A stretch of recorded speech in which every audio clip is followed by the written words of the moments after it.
बहुत मज़ेदार घर पर हम चिकन बर्गर की रेसिपी बनाकर तैयार कर लेंगे। बोनलेस चिकन है, 2 चम्मच लहसुन अदरक का पेस्ट, बारीक कटी हुई सब्ज़ मिर्चें, बारीक कटे हुए प्याज़, हरा धनिया, साथ में डाल देंगे कुटी हुई लाल मिर्च, थोड़ा-सा डाल देंगे हल्दी पाउडर, धनिया पाउडर, ज़ीरा पाउडर, थोड़ा-सा नमक, सोया सॉस डाल देंगे, थोड़ी-सी डाल देंगे रेड चिली सॉस।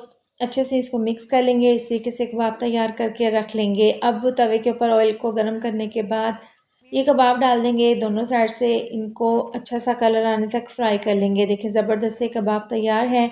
अब एक बाउल में सब्जियाँ शामिल कर देंगे, बंद गोभी, शिमला मिर्च और साथ में गाजरें, इनको मैंने बारीक काट लिया है। नमक, सफ़ेद मिर्चों का पाउडर डाल देंगे, मेयोनीज़ डाल देंगे, अच्छे से इसको मिक्स कर लेंगे। इस तरह से ये तैयार करने के बाद इसको साइड पे रख देंगे। 3 चम्मच मेयोनीज़, 2 चम्मच टोमेटो केचअप, इसको मिक्स कर लेंगे। अब यहाँ पर बर्गर बन है।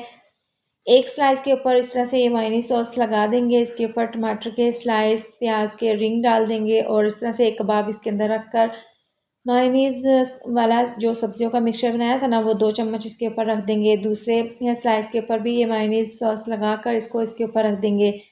देखिए साफ़-सुथरे तरीके से बहुत ही ज़्यादा मज़ेदार हेल्दी सा ये घर पर तैयार हमने चिकन बर्गर बनाकर तैयार कर लिया है। तो आप भी इस तरह से मज़ेदार सी और आसान सी रेसिपी अपने घर पर चिकन बर्गर की ज़रूर बनाकर ट्राई करें।